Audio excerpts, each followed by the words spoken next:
Don't forget to like, comment, share, subscribe, and press the bell icon so that the next time the episode comes up, you get a notification. We are very different and we're both men, but his idea of being a man is this. तू मर्द है, मर्द बन के रह यार. ये लाइनें मैंने सुनी है कि क्या लड़कियों की तरह रोता है. So what?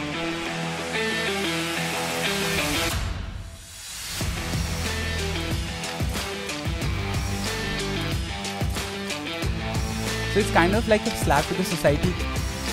What about, the hair down there? अरे यार.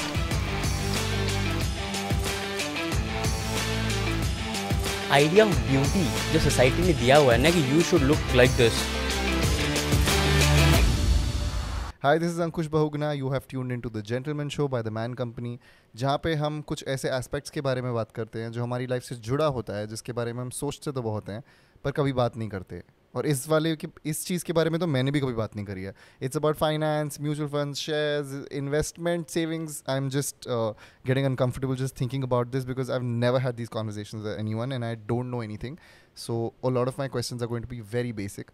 But today we have with us two very special people. One is Mr. Pranjal Kamra, who is the founder of Finology, and we have Mr. Sarthak Ahuja, who is an investment banker and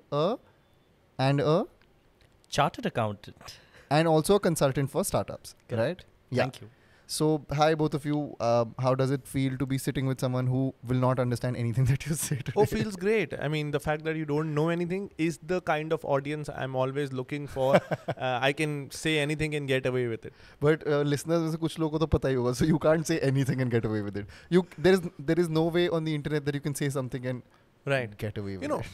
Then probably I wouldn't watch, but at least right now I can have a good time. Okay, cool. At least one of us is comfortable.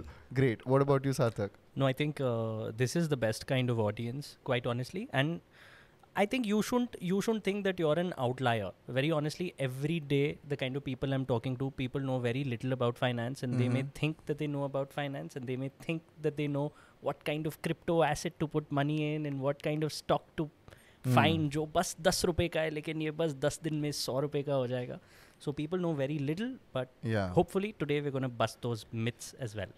Let's hope so. Yeah, I mean you will, but I don't know how I'll frame my questions and all because मैं सच में blank हूँ अभी. Honestly, all these terms like crypto, Bitcoin, investment, mutual funds, ये सब सुन के I get so uncomfortable because I'm not used to talking about these things ना. घर पे कभी बात नहीं हुई. मेरी family में कोई भी CA नहीं है, कोई finance background से नहीं है. So I've been aloof from this world for the longest time.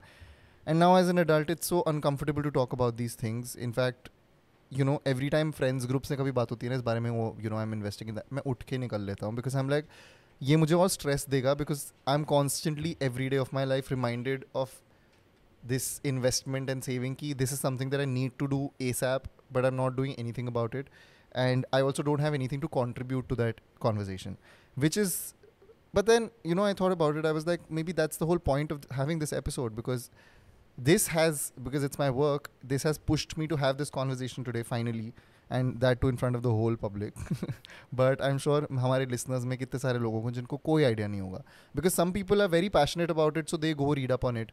Some people like me take time to understand. We're very slow learners about especially finance and math and everything that's related to banking. मुझे in this whole field my biggest achievement is कि मुझे net banking समझ आ गई. मुझे like I'm really daft at these things. So let's start with तो मैं चाहता हूँ आज के पॉडकास्ट में हम लोग बहुत सिंप्लीफाई करें चीज़ों को and we start from the scratch like you imagine like you talking to a noob. Okay Correct. Great. So the first question is आप लोग मुझे बताओ कि what is the difference between saving and investment. अगर आपको ये चीज़ बहुत ही simple way में किसी को समझानी हो. जैसे सेविंग मुझे पता है कि आप पैसा कमाओ और आप वो खर्च ना करो, आप वो बचा कर रखो, उसको बोलते हैं सेविंग. तो फिर इन्वेस्टमेंट क्या है? करेक्ट. तो देखो आपने खर्चा नहीं करा. एक तो खर्चा नहीं करना भी आपकी समझदारी है. तो सबसे पहला आई थिंक जो लेसन इन फाइनेंस होता है ना कि खर्चे अपने कंट्रोल कर लोगे, इनकम अगर आपकी स्टैग्नेंट है तो उधर ही आपने पैसे बचा लिए. That's the first step number 1. That's step number 1. So you check off on that. Great. No, I didn't say that I save. I said that I understand what saving is. But I also, I do save. Yeah. Okay. So the next step about investing is अगर आप देखो तो on an average inflation क्या रहती है दुनिया में, मतलब कहीं इन्फ्लेशन का मतलब बताइए पहले. परफेक्ट, बहुत ही बढ़िया. तो आप देखेंगे जो आपके पापा मम्मी सब घर में बड़े लोग सब कहते होंगे कि हमारे ज़माने में तो ये 10 पैसे की कोक आती थी जो आज तुम 40 रुपये खर्च देते हो एक बोतल के लिए. राइट. ये इन्फ्लेशन है. महंगाई. तो अब हर साल चीज़ें थोड़ी थोड़ी महंगी होती जाती हैं. कई बार होता है आप बोलोगे मैगी का वो पैकेट 10 रुपये का पहले भी आता था, आज भी 10 रुपये का आता है, लेकिन उसमें क्वांटिटी रिड्यूस हो गई है. हमारी self respect is the only thing जो हर साल सस्ती होती रहती है, बाकी सब चीज़ महंगी होती रहती है.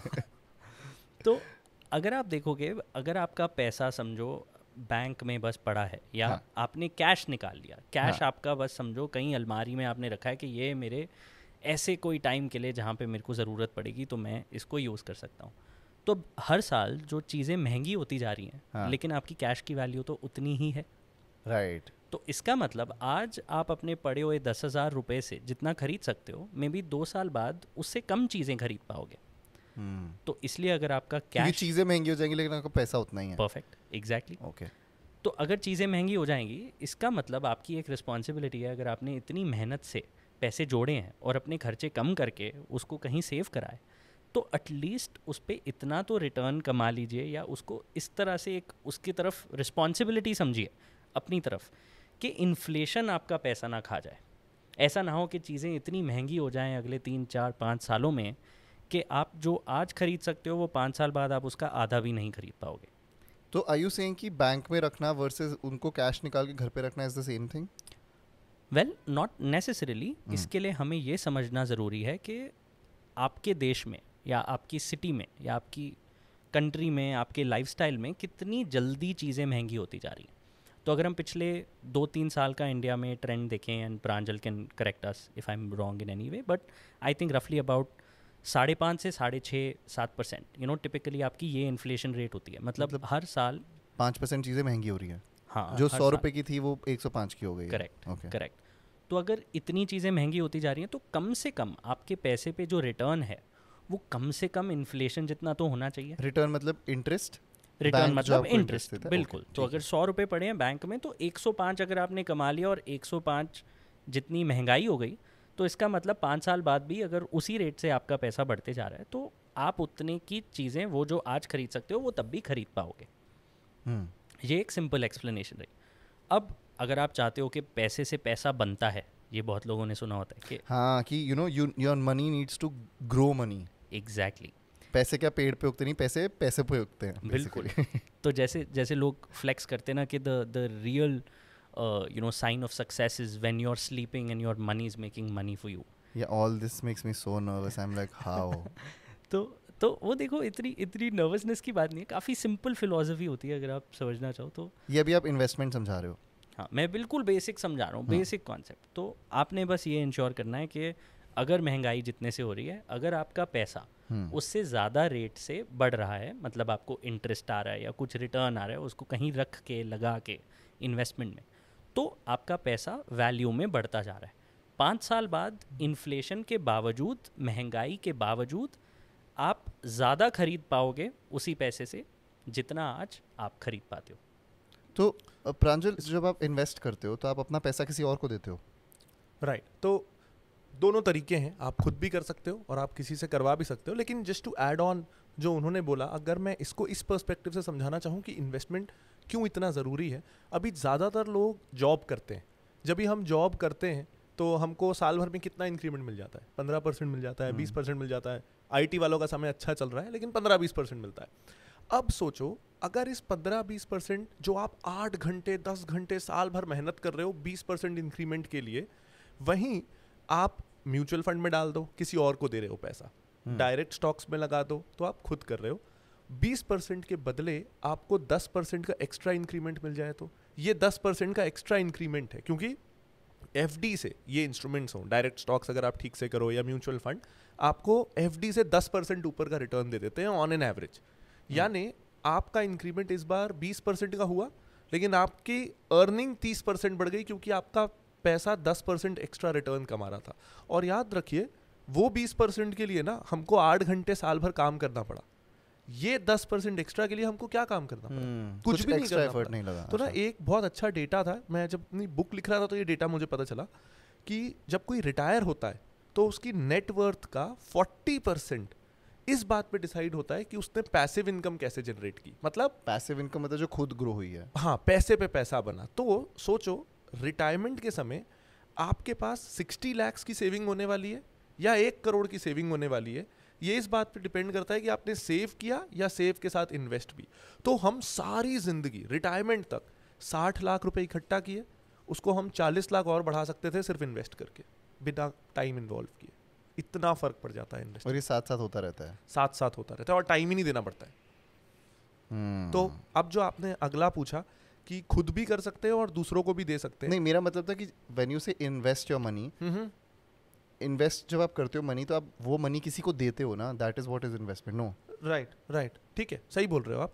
इन द सेंस कि वो पैसा कहीं लग रहा है, मतलब हाँ, वो पैसा आपके साथ नहीं है, आपके साथ नहीं है।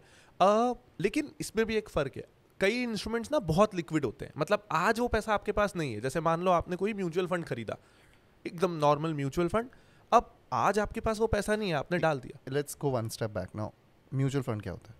ठीक है, तो अभी अगर मेरे को चाहिए, हम में से ना हर कोई बिजनेस करने का सोचता है, कभी ना कभी हर स्टूडेंट ने, बच्चे ने भी बिजनेस करने का सोचा है, लेकिन हम बिजनेस क्यों नहीं कर पाते? ज्यादातर लोग, 2-3 कारण होते हैं। एक, हमारे पास टीम नहीं है, हमारे पास टीम नहीं है। सेकंड, हमारे पास एक्सपीरियंस नहीं है। तीसरा, हमारे पास कैपिटल नहीं है। ये 3 रीजन से हम बिजनेस नहीं कर पाते। अब ना मैं उन लोगों को ये बोलता हूँ कि सोचो भारत में 5000 स्टॉक मार्केट में कंपनियां लिस्टेड है। लिस्टेड यानी उनके आप शेयर खरीद सकते हो, शेयर यानी आप उसमें पार्टनर बन सकते हो। अब सोचो अगर मेरे को कार बनाने का बिजनेस खोलना है, मेरे को बाइक्स एंड कार का बहुत शौक है, मेरे को वो बिजनेस करना है, मैं खुद का प्लान डालूं, फंड इकट्ठा करूं, ये सब के बदले मैं टाटा मोटर्स के शेयर खरीद लूं।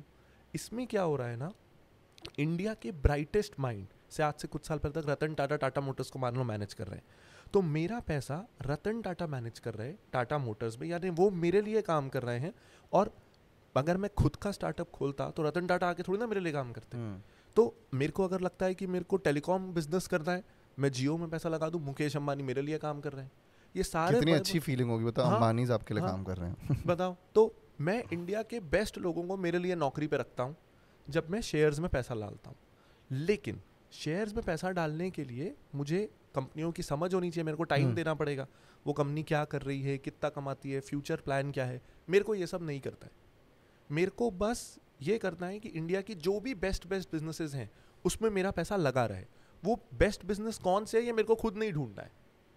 तो एक एक्सपर्ट है जो मेरे जैसे लोगों का, किसी का 1000 रुपये, किसी का 500 रुपये, किसी का 2000 रुपये, सबका पूल होके वो एक्सपर्ट के पास जाएगा, उसमें से वो आधा 1% अपनी फीस लेगा और हमारा पैसा इन कंपनियों में लगाता रहेगा। दैट इज म्यूचुअल फंड, इसलिए नाम है म्यूचुअल। अच्छा, कि सब मिलके एक फंड बनाए, okay. वो फंड को मैनेज करने के लिए एक एक्सपर्ट को रखे, वो अपनी फीस लिया और हमारा पैसा मैनेज किया। ओके, तो जब वो फीस लेते हैं, उनकी फीस वो हर एक से इंडिविजुअली फीस लेते हैं? हाँ जी। Okay, and does that fees depend on आपने कितना कमाया? नहीं, बिल्कुल नहीं। सो वो एक फिक्स्ड फी है। अच्छा। ये थोड़ा आप बोल सकते हो कि इंटरेस्ट अलाइन नहीं है इन अ वे, लेकिन उनकी भी फिक्स्ड कॉस्ट होती है। तो वो फंड कैसा भी करे, लॉस भी हो सकता है, शेयर्स में, बिजनेस में लॉस हो सकता है तो शेयर में लॉस हो सकता है, राइट। तो अगर लॉस हुआ तो भी वो तो अपना आधा 1% लेंगे। ये फंड टू फंड डिपेंड करता है। तो फिर डिफरेंस क्या है म्यूचुअल फंड और शेयर्स में? क्योंकि बोलते हैं ना म्यूचुअल फंड्स करो, शेयर्स में इन्वेस्ट करो, क्या डिफरेंस है दोनों चीज़ों में? म्यूचुअल फंड से भी आप पैसा शेयर में ही लगा रहे हो। अच्छा, बस शेयर ढूंढ आपके लिए कोई और रहा है, आप खुद नहीं ढूंढ रहे हो। तो आपका शेयर ढूंढने का टाइम बच गया। और थोड़ा फर्क ये आ जाता है, अगर मैं बोलूं कि अगर मेरे को रिलायंस में पैसा लगाना है, मान लो 5000 रुपये, अब उस 5000 रुपये के लिए मुकेश अंबानी मेरे को तो इंटरव्यू देंगे नहीं, लेकिन मेरे जैसे लाखों लोगों ने फंड को फॉर एग्जाम्पल पैसा दे दिया। अब वो रिलायंस से बात करना चाहते हैं कि आप आओ, हमसे बात करो, अगर हमको ये कंपनी अच्छी लगी ना तो हम इसमें 50,000 करोड़ रुपए डालेंगे। तो वो इंटरव्यू देने को रेडी हो जाएंगे। और वो है भी टीम ऑफ एक्सपर्ट्स, वो जो फंड है, तो उनके पास एक्सेस टू मैनेजमेंट ज़्यादा हो जाता है। जाके कंपनी का प्लांट भी देख लिया क्या है, कंपेयर कर लिया किसी और कंपनी से, तो उनको सर्टेन एडवांटेज होते हैं। ओके, मैं इस पे फिर डिटेल में बात करेंगे थोड़ी, मतलब आगे जाके। मुझे अभी पूछना है कि जब आपने समझाया कि इन्वेस्टमेंट क्या होती है, what is the right age to invest? अरे जितना जल्दी कर सको। मैं तो मतलब, क्योंकि ना क्या होगा, जब भी आप अर्ली शुरू करोगे ना, एकदम अर्ली, तो हमारे पे लाइबिलिटीज़ नहीं होती। मतलब अगर कोई कॉलेज स्टूडेंट है और उसने सोचा यार ये 2,000 रुपये का या तो मैं वीकेंड पार्टी कर सकता हूँ या इन्वेस्ट कर सकता हूँ, तो जो लोग जॉब नहीं कर रहे वो भी इन्वेस्ट कर सकते हैं. बिल्कुल 18 प्लस हो, आपके पास पैन कार्ड है, आप इन्वेस्ट करो. ओके. इन्वेस्ट कोई भी कर सकता है. और लेकिन अगेन क्या होता है ना, जब हम इन्वेस्टिंग की बात करते हैं तो ऐसा लगता है कुछ भी मत करो, बस इन्वेस्ट करो, उस तरफ अपन जाएंगे. लेकिन इन्वेस्ट जितना जल्दी शुरू करो उतना अच्छा है, फॉर 2 रीजंस. जब भी आप शुरू में इन्वेस्ट करोगे ना, तो क्योंकि ये थोड़ा गैम्बलिंग जैसी फील है, हम वो फैंटेसी स्पोर्ट की बात कर लें या वैसी, तो मज़ा बड़ा आने लगता है. ऐसा लगता है यार ये बड़ा अच्छा है, घर वाले बोलते हैं, टीचर्स बोलते हैं जॉब करो, यहाँ तो मैंने 10,000 लगाए, 2 दिन में 2,000 बढ़ गए, महीने के 60,000 रुपये तो ये कर करके आ गए, इसी को सीख जाता हूँ, तो मज़ा बड़ा आता है. लेकिन जब आप इस एज में शुरू कर रहे हो ना, कॉलेज में हो, तो अगर आपके वो 2,000 रुपये डूब गए तो आपका ज़्यादा से ज़्यादा क्या नुकसान हुआ, आप वीकेंड पार्टी पे नहीं जा पाओगे. लेकिन आपकी फैमिली को कोई प्रॉब्लम नहीं आएगा. स्टेक्स कम है. स्टेक्स बहुत कम है, आप पे लाइबिलिटी ही नहीं है. और दूसरा हो सकता है आप सीखने लग जाओ, आपको मज़ा आए, आपको लॉस हो, दोनों कारणों से आप पढ़ने लग जाओ. तो you would and up studying a lot more about economics, mathematics, finance, psychology, so you become a better person. तो उसमें भी हेल्प करता है. तो इसलिए जितना जल्दी शुरू करो उतना अच्छा. तो सार्थक, अब मैं आपसे क्वेश्चन पूछूंगा. जैसे मुझे चीज़ें समझ नहीं आती, तो मुझे जानना है कि आपको कैसे पता चलेगा, एक इंसान को, हमारे लिसनर्स भी सुन रहे हैं, किसी को कैसे पता चलेगा कि right now they are at a stage where they need to invest. तो आप देखो, एक ना फाइनेंस में रूल बहुत कॉमनली बताया जाता है, वो है 15-15-15 रूल. कि मतलब अगर कोई इंसान 15,000 रुपये हर महीने लगाता रहे एक इन्वेस्टमेंट में, ओके, जो 15% पर एनम का रिटर्न देती है, मतलब एक साल में 15% रिटर्न देती है, और 15 साल के लिए ये कंटिन्यूसली करे. ओके. अब बहुत सारे लोगों के लिए हो सकता है वो 15,000 रुपये महीने का बचा लेते होंगे. एक एग्जाम्पल की बात है. तो आपको क्या लगता है वो कितना पैसा जोड़ लेंगे हर साल, मतलब हर महीने 15,000? इतनी मैथ्स तो 10 तक की टेबल आती है मुझे. और चलो एक वाइल्ड गैस ले लो, I don't know, I really don't know. 1 crore रुपए. ओह, 1 करोड़ रुपए उनके पास बच जाएंगे, कंसिडरिंग 15,000 रुपये हर महीने. सो यूर सेइंग कि अगर 15 साल तक कोई 15,000 इन्वेस्ट करे जिसमें 15% रिटर्न मिले, तो in 15 years they will have 1 crore rupees. Correct, that's the math. And most people can not do it as a mental math exercise, उनको समझ नहीं आता. अंकुश इज करेंटली थिंकिंग मैं 15,000 का कितना टाइम से हर मंथ डाल सकता हूँ. या तो आप देखो, जितनी मैं जल्दी बैंक होता आज. हाँ, तो जितनी जल्दी आप शुरू करोगे उतनी जल्दी आप वो माइलस्टोन हिट करोगे. राइट. और अगर आपको एक दूसरे लाइव एग्जाम्पल से समझना है, मैथमेटिकली नहीं समझना, तो आप देखेंगे जो मिस्टर वॉरेन बुफे हैं, मतलब दुनिया में हर कोई जानता है, बिगेस्ट इन्वेस्टर, उन्होंने अपनी 80% wealth, 90% wealth after the age of 65 कमाई है. हाउ? ओवर इन्वेस्टमेंट्स भी क्योंकि एक जो कॉन्सेप्ट अब हम बात करने जाएंगे, और जो प्रांजल भी और डिटेल में समझाएंगे, वो होता है कंपाउंडिंग का. कि कंपाउंडिंग क्या होता है कि आप समझो कोई भी स्किल की तरह है. आप शुरू में जब साइकिलिंग सीखते हो तो आप गिरोगे, आपको बैलेंस नहीं आएगा, आपको ऐसे लगेगा कि मोड़ पे ना आप गिर जाओगे. लेकिन रोज़ आप करते जाओगे तो धीरे धीरे वो इम्प्रूवमेंट आती जाएगी. और एक पॉइंट के बाद वो जो इम्प्रूवमेंट होती है ना, वो बहुत रैपिड, इतनी इम्प्रूवमेंट होती है कि, तो उसमें ये नहीं है कि आपने 20 साल पे शुरू करा है, 25 साल पे शुरू करा तो आप ज़्यादा इक्विप्ड हो साइकिलिंग सीखने के लिए. लेकिन आपने जितनी पहले शुरू करा था और आप रोज़ कर रहे हो as a matter of discipline, तो वो उतने बेटर होते जाओगे आप by the time your practice. But शुरू में स्टार्ट करने का वो फ़ायदा कि स्टेक्स कम है. That's what you meant. Also what he said कि कंपाउंडिंग को ना टाइम लगता है. जैसे मैं आपको एक बहुत अच्छा ये किस्सा है, एंड इट मतलब ये जो बोल रहे थे ना साइकिलिंग और ये वो, तो इट्स साइकिलिंग में तो फिर भी चांस है कि शायद 1000 में से एक इंसान ना सीखे. कंपाउंडिंग में ऐसा है, it will for sure work for everyone. I will give you a nice example. एक ना राजा था, उसके पास एक आदमी आया कि मैंने एक बढ़िया सा गेम बनाया है. तो राजा ने देखा उसमें वो 64 ब्लॉक्स थे, ब्लैक एंड वाइट, तो चेस का गेम था वो. तो राजा को बड़ा पसंद आया कि हाँ ये तो अच्छा गेम है, तो बड़ा इंटेलिजेंट आदमी है यार, बता तेरे को क्या चाहिए, तेरे को जो चाहिए मैं दूंगा. तो वो बोलता है कि मेरे को ना कुछ नहीं चाहिए, पहले ब्लॉक में, चेस बोर्ड के पहले ब्लॉक में राइस का एक दाना दे देना, अगले में डबल कर देना 2, अगले में डबल 4, ऐसा करके 64 ब्लॉक्स में हर ब्लॉक में डबल करते जाना राइस के grain.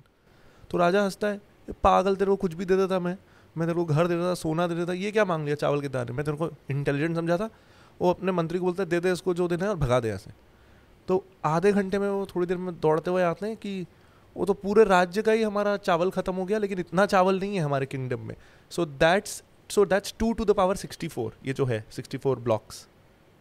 Wow, what? So back to school. We're back to school. So Right. basically, one block has like अगर एक दाना है तो 2 एक में है। उसका डबल है। हाँ, तो ऐसा फिर 64 बार डबल करना है ना। हाँ हाँ हाँ। तो वो आज भी माउंट एवरेस्ट के वॉल्यूम से ज्यादा हो जाता है। Really? हाँ हाँ। Oh So wow. 2 to the 64 अगर हम करें तो And we're talking about grains. Grains, वो माउंट एवरेस्ट के Wow. वॉल्यूम से ज़्यादा हो जाएगा अगर हर बार डबल करते गए तो 64 टाइम्स में। तो अब इन्वेस्टिंग में क्या होता है So ना, this is compounding when it multiplies. हाँ, व्हेन इट कॉन्स्टेंटली मल्टीप्लाइज। अच्छा। इसको ना मैं एक और चीज़ समझाऊं कि जैसे मान लो, जैसे इन्होंने बोला 15% रिटर्न, मार्केट में आपको रिटर्न 15% ही मिलने वाला है, लेकिन ना बाद के सालों में, मतलब अभी आपको करते हुए 15 साल 20 साल हो गए तो आपके रिटर्न्स बहुत ज़्यादा बढ़ने लगेंगे। क्यों होगा ऐसा? किसी ने शुरू किया 10,000 रुपये से, पहले साल 10,000 रुपये डाले, 15% का रिटर्न आया, विच इज़ 1,500 रुपी, कुछ भी नहीं है। लेकिन अगर वो 15 साल तक करता गया तो इन्होंने बताया कि 1 करोड़ रुपए हो जाएंगे। तो 16th ईयर सोचो क्या होगा, उसको एक ही साल में 15 लाख रुपए मिलने वाले हैं। 1 करोड़ का 15% उस साल। तो पहले ईयर सिर्फ मेरे को 1500 रुपए मिले, 16th ईयर मेरे को 15 लाख रुपए मिले। वो 4-5 साल में 2 करोड़ हो जाएगा, फिर मेरे को 21st ईयर तो जितने देर के लिए आप इन्वेस्ट करोगे उतना जल्दी जल्दी पैसा बढ़ेगा, which is compounding. Which is compounding. लेकिन जो ये बोले कि वॉरेन बफेट दुनिया के सबसे सक्सेसफुल इन्वेस्टर क्यों है, because he started at 11 and he is currently 90। तो उनको 80 साल का टाइम मिला, ज्यादातर लोगों को ये टाइम नहीं मिल पाता। सो बेसिकली जितना जल्दी शुरू करो उतना फायदा है, और जितना लंबा जियो। वो तो आई डोंट थिंक कंट्रोल में है, बट जल्दी शुरू करना फिर भी थोड़ा कंट्रोल में है। या you know, so I've grown up in an environment where we would not discuss money, and not in terms of how much you earn, but what to do with money, where to invest. I don't know what my parents did with their money. So when I quit my job and I became a freelancer, मुझे काफ़ी सारी चीज़ें नहीं पता थी कि अच्छा अब मुझे, फॉर एग्जांपल, अब मुझे ये करना है, अब मुझे this is when I need a CA। नहीं पता थी ये चीज़ें, मुझे गलतियाँ कर करके समझ आया। So I still find it very hard to discuss money with my parents, for example. So do you also think that this is a thing in Indian households where money is not discussed the right way? Oh, Like I feel slight shame in discussing any sort of money transactional, any conversation. There is like this inherent, I don't know, there's this uncomfortable thing to talk about money कि तूने कितना खर्चा किया, तू महीने में कितना कमा रहा है, घर पे कितना दे रहे हो। It's just I can't discuss these things. And it's two way. मैं ना सिर्फ पेरेंट्स को ब्लेम नहीं करूँगा। जैसे मैं अपना बताऊँ, very similar situation in my family. एक बार ना मुझे, I was in class 3rd और 4th, मुझे खिलौना चाहिए था and I asked for my father कि मेरे को ये चाहिए। एंड पहली बार फर्स्ट टाइम उन्होंने मेरे को बोला कि उस समय हमारे घर में बहुत प्रॉब्लम चल रहा था। ही टोल्ड मी, बेटा अभी ना मेरे पास बिल्कुल पैसे नहीं है, प्रॉब्लम चल रहा है, तो मैं तेरे को नहीं दिला सकता। अब in a way he was being transparent, open, good thing. लेकिन what did that did to me is, मैं हमेशा से I would live below my means. उसके बाद हमारी घर की सिचुएशन अच्छी हो गई, बेटर होती गई, लेकिन मेरे को था कि अगली बार, टू मी इट वाज कि मैंने अपने पापा को एक ऑकवर्ड सिचुएशन में डाला। I don't want him to be in that situation. मेरे को उनको वो सिचुएशन में कभी नहीं डालना है। तो मैं उनसे नहीं पूछूंगा कि हम कितना कमाते हैं, कितना बचाते हैं। He might get embarrassed.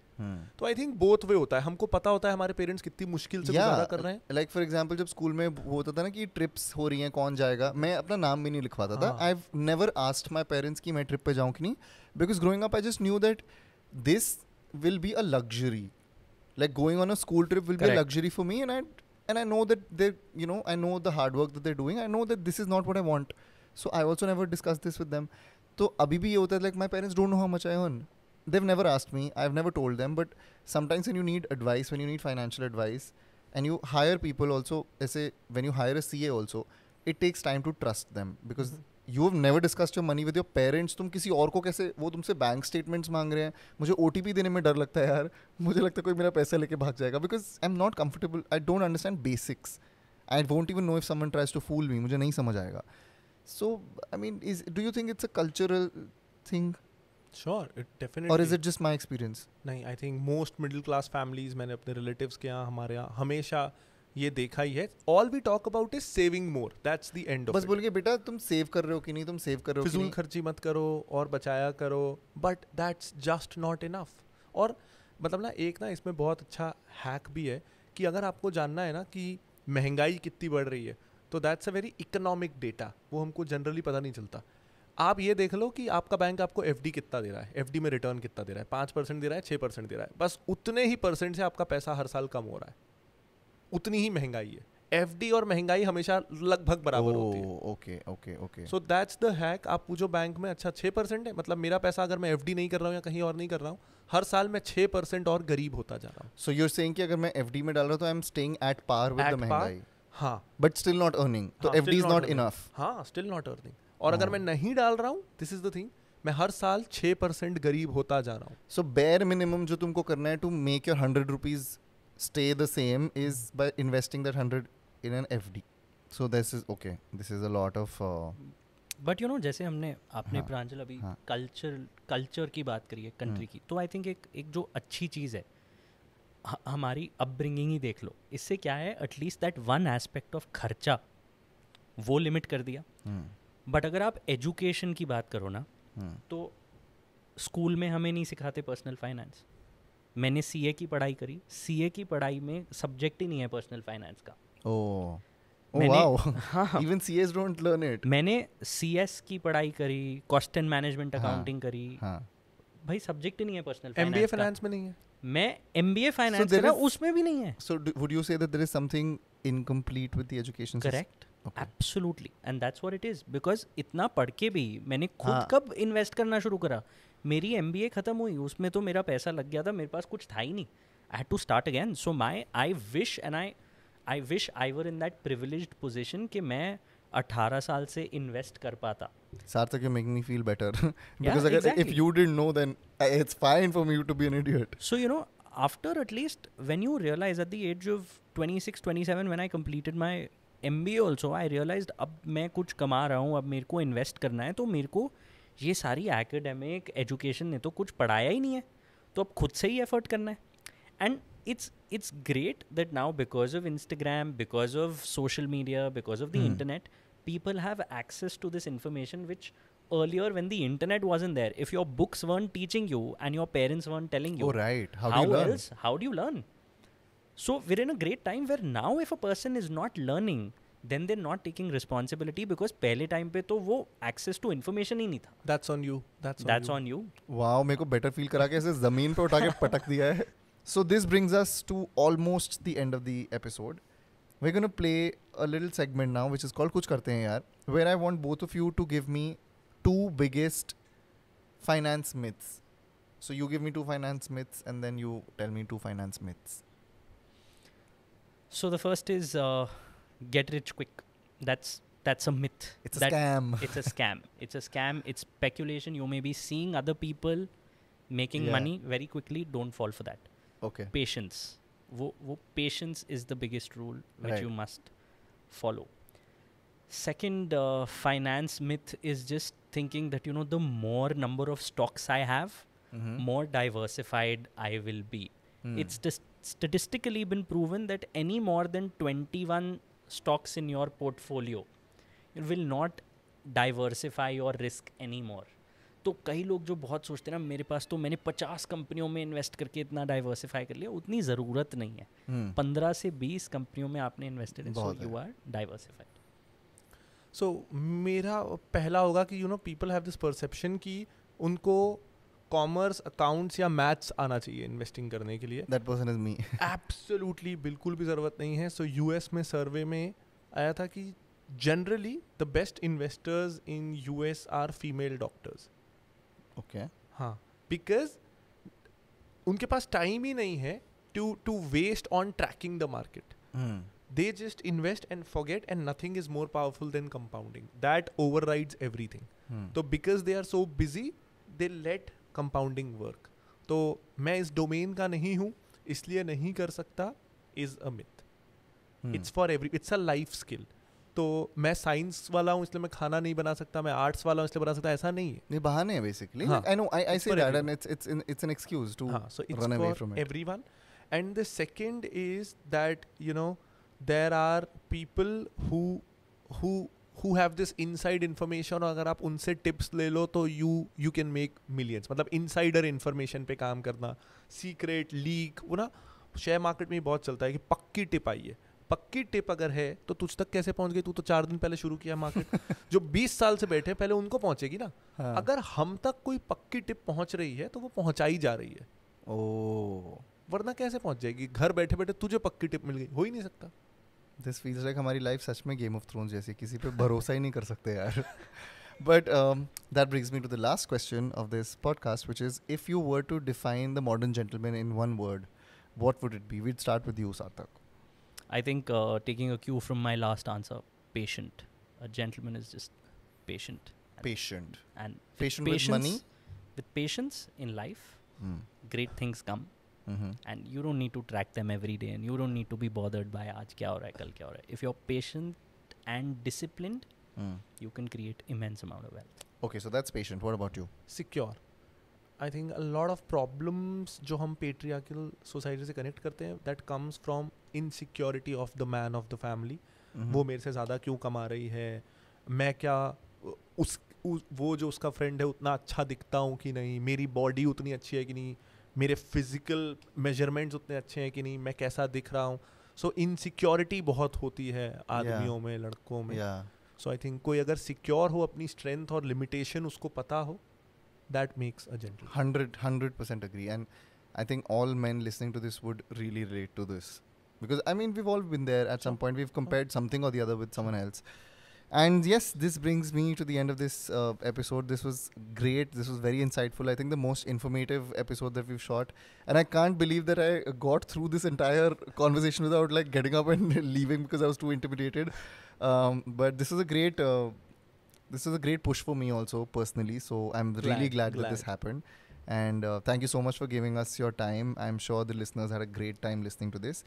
And yes, that brings me to the end of this episode. Thank you so much for tuning in to The Gentleman Show by The Man Company. We will see you next time in the next episode.